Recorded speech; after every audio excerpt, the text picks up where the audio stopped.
नमस्कार दोस्तों, सुलभ जिंदगी में आपका बहुत बहुत स्वागत है।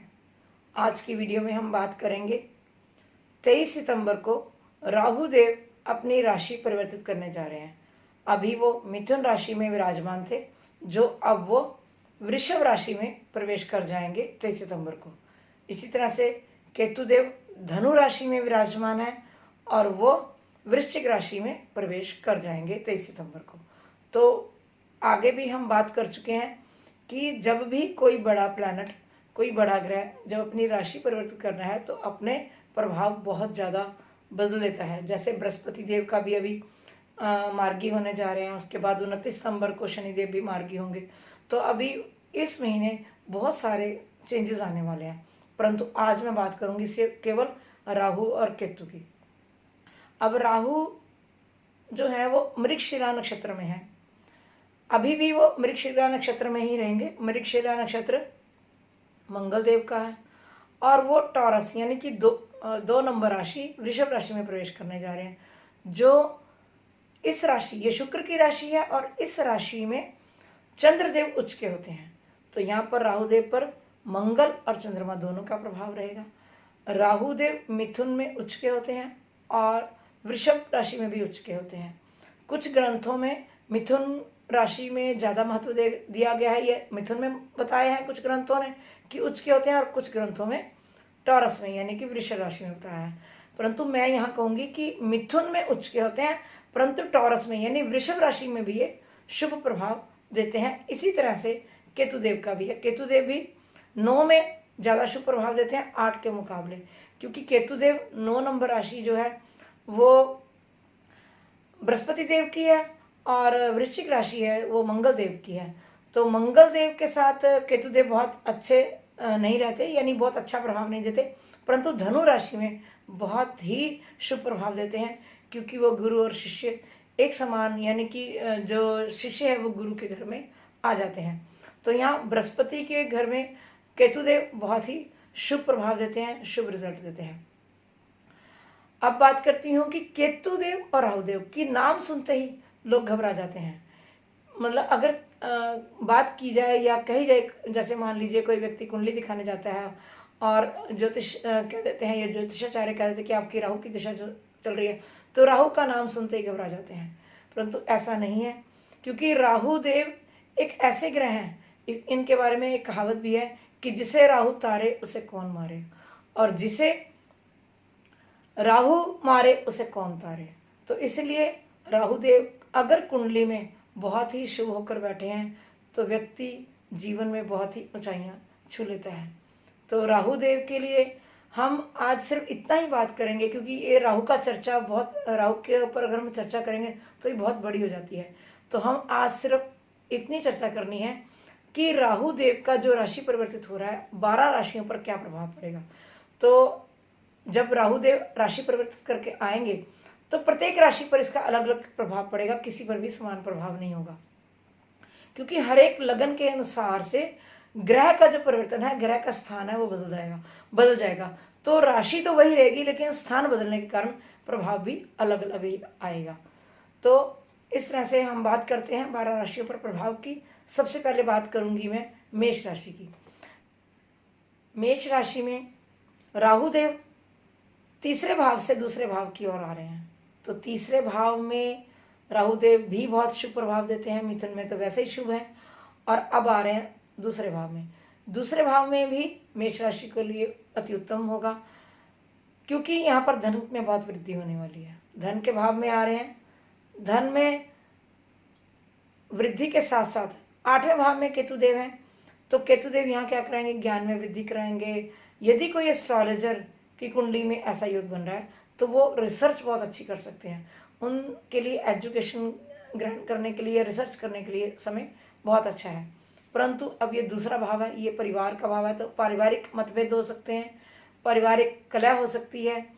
आपको अपने आप पर नियंत्रण करना होगा, क्योंकि यहाँ पर क्रोध भी आ सकता है। धन में, कारोबार में, धन की आगमन में इस तरह से ये लाभ होगा, परंतु घर में झगड़ा या पारिवारिक कलह इस तरह के प्रभाव आ सकते हैं। तो यहाँ पर वाणी पर नियंत्रण करना होगा, क्रोध पर नियंत्रण करना होगा, जिससे आपको ये समय आपका, क्योंकि राहु देव ने 18 महीने रहना है यहाँ पर, तो 18 महीने में आपको किसी प्रकार का कोई कष्ट ना हो, उसके लिए आपको अपनी वाणी पर नियंत्रण करना होगा, परिवार के साथ अच्छे संबंध बना के रखने होंगे, किसी के साथ मतभेद आपको नहीं करना है।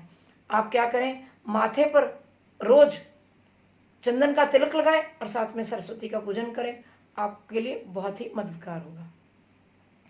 अब बात करते हैं टॉरस राशि की, यानी वृषभ राशि की। वृषभ राशि के तो लगन में ही आने वाला है। लगन में इसका कैसा प्रभाव रहेगा? यहाँ पर राहुदेव क्या करेंगे, लगन में राहुदेव और 7th हाउस में केतुदेव, तो यहाँ पर क्या होगा, मानसिक तनाव देगा, बुद्धि को भ्रमित करेगा। वैसे तो व्यक्ति यहाँ पर बहुत चतुराई से कार्य करता है, परंतु चतुराई के साथ साथ यहाँ परेशानी भी आएगी। वैवाहिक जीवन में भी मतभेदता आ सकती है, क्योंकि राहु की दृष्टि सीधे ही 7वें भाव पर पड़ रही है और 7वें भाव में केतुदेव है, तो यहाँ पर भी आपको सोच समझ के कार्य करने होंगे।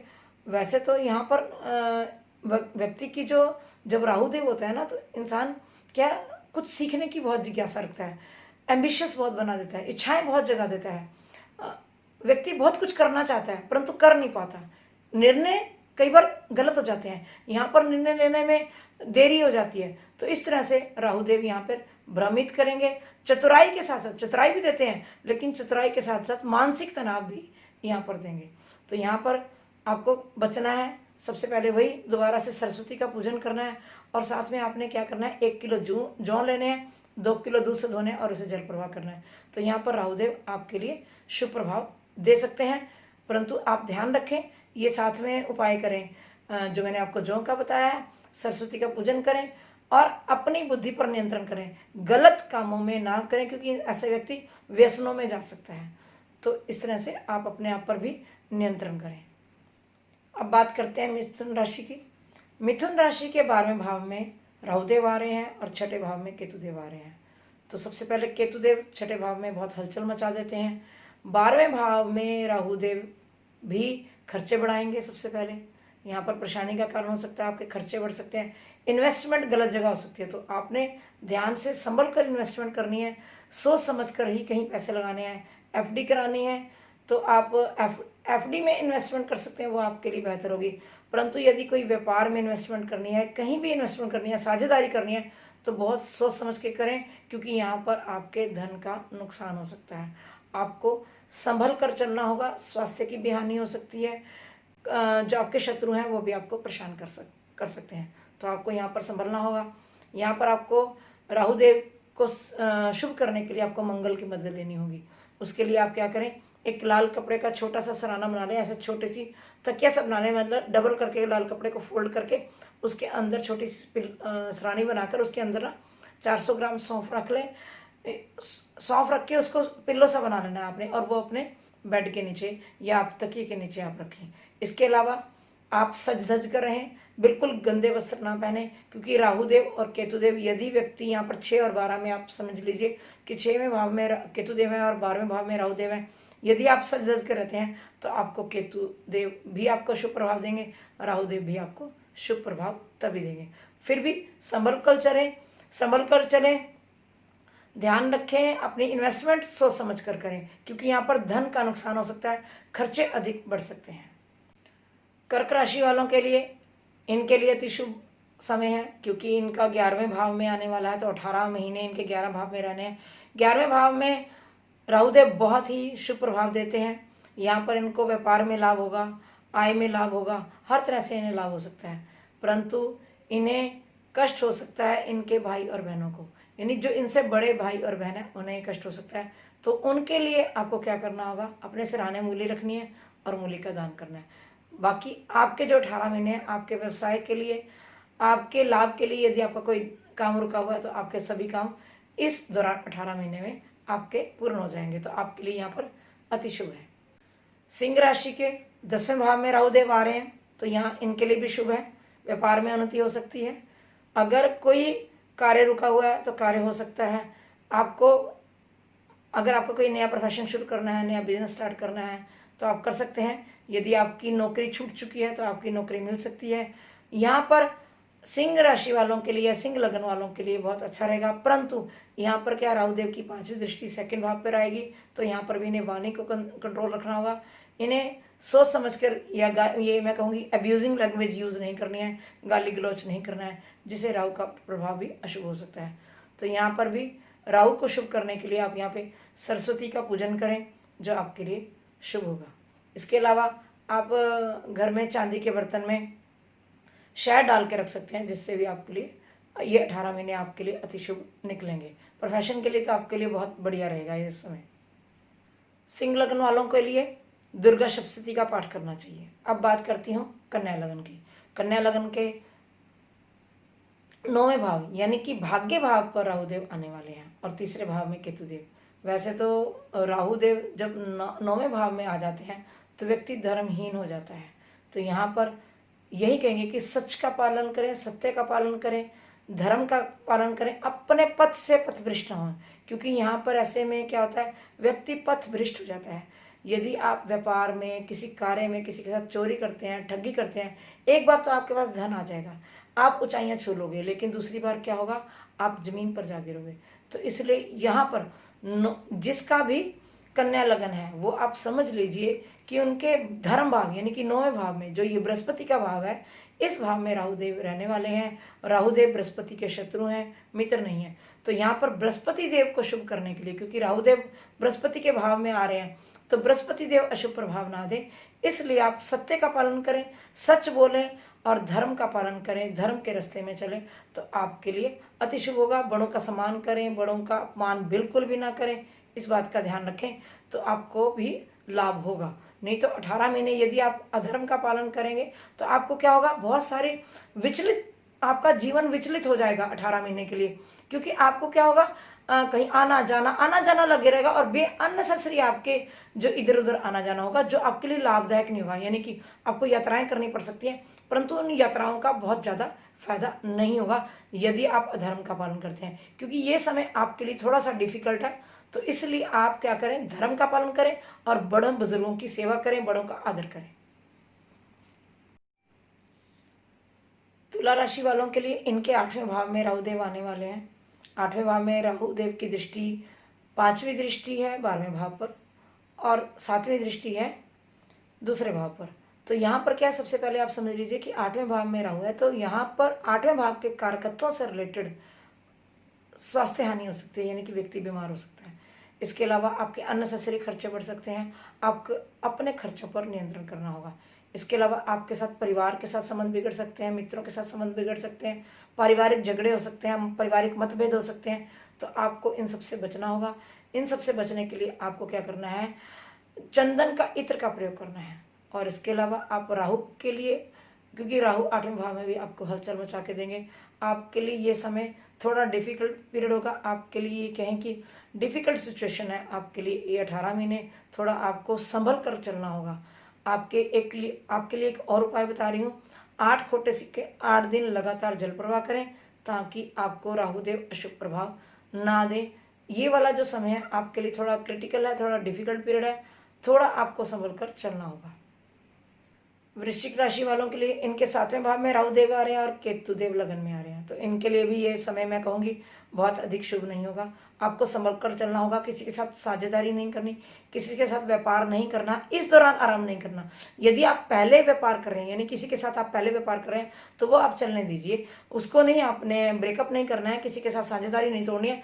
परंतु यदि इस पीरियड में, यानी कि जो ये 18 महीने है, इसमें आपने नया काम किसी पार्टनरशिप में नहीं करना है, संभल कर करना है, क्योंकि यहाँ पर आपके धन का नुकसान हो सकता है, आपके साथ धोखाबाजी हो सकती है, आपके शत्रु आपको परेशान कर सकते हैं। मतलब शत्रुओं से या इसके साथ साथ शत्रु के साथ साथ आप कोई मतलब साझेदारी आपका शत्रु बन सकता है, यानी कि आपका पार्टनर ही आपको परेशान कर सकता है। इसके अलावा आपका पारिवारिक कलह भी हो सकता है, यानी कि मतभेदता हो सकती है पति पत्नी के बीच में।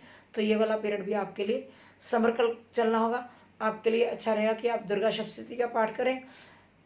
वृश्चिक राशि वालों को शिव की पूजा करनी चाहिए, या फिर शिव के रुद्र रूप यानी कि हनुमान जी की पूजा करनी चाहिए, ताकि आपके लिए जो राहु का पीरियड है, जो आपके 18 महीने हैं, वो आपके आराम से निकल जाए। अब बात करती हूँ मैं धनु की। धनु राशि के लिए इनके छठे भाव में राहुदेव आ रहे हैं और केतुदेव 12वें भाव में आ रहे हैं। केतु 12वें भाव में मोक्ष और ज्ञान की तरफ ले जाते हैं और छठे भाव में भी राहु बहुत शुभ प्रभाव देते हैं। तो यहाँ पर इनको बहुत लाभ होने वाला है, परंतु इन्हें इस बात का ध्यान रखना कि षड्यंत्र जो आपके शत्रु हैं आपके पीठ पीछे षड्यंत्र ना रचें। बस इन्हें यहाँ पर एक ही पॉइंट बचाव का है, अदरवाइज इनके लिए बहुत अच्छा है, नौकरी के लिए अच्छा है, कंपटीशन के लिए अच्छा है। तो यहाँ पर इन्हें सफलता मिल सकती है, यानी कि धनु राशि वालों के लिए छठे भाव में राहुदेव अति ही शुभ प्रभाव देने वाले हैं। इन्हें सिर्फ थोड़ा सा संभल कर चलना है। इन्वेस्टमेंट करते समय आपको ध्यान रखना है, आपको बस सिर्फ शत्रुओं से बचाव करना है कि शत्रु आपके पीछे पीठ पीछे आपके वार ना करें। मकर राशि के लिए इनके 5वें भाव में राहुदेव आ रहे हैं और केतुदेव 11वें भाव में। 5वें भाव में भी राहुदेव शुभ नहीं होते क्योंकि ये सूर्य का भाव है। तो यहाँ पर राहुदेव मनमुटाव दे सकते हैं संतान के साथ, क्योंकि ये संतान का भाव ही है, संतान के साथ मनमुटाव दे सकते हैं या संतान की शिक्षा में बाधा दे सकते हैं या खुद की शिक्षा। यदि वो यानी कि 15-20 साल का बच्चा है तो उसका राहु 5वें भाव में आ रहा है तो उसकी शिक्षा में संबंध प्रॉब्लम आ सकती है। यदि आपकी आयु 50 साल है और आपके बच्चे की शिक्षा में प्रॉब्लम आ सकती है। इस तरह से जो 5वां भाव है, यदि किसी के साथ लव अफेयर का मतलब चल रहा है या शादी होने वाली है या लव मैरिज से रिलेटेड बात चल रही है तो यहाँ पर उनका ब्रेकअप हो सकता है। तो यहाँ पर भी उन्हें संभल कर चलना होगा। यहाँ पर करें, दुर्गा की पूजा कर सकते हैं या आपको सरस्वती की पूजा करनी चाहिए, जिससे आपको ये 18 महीने आपके ठीक से निकल जाए।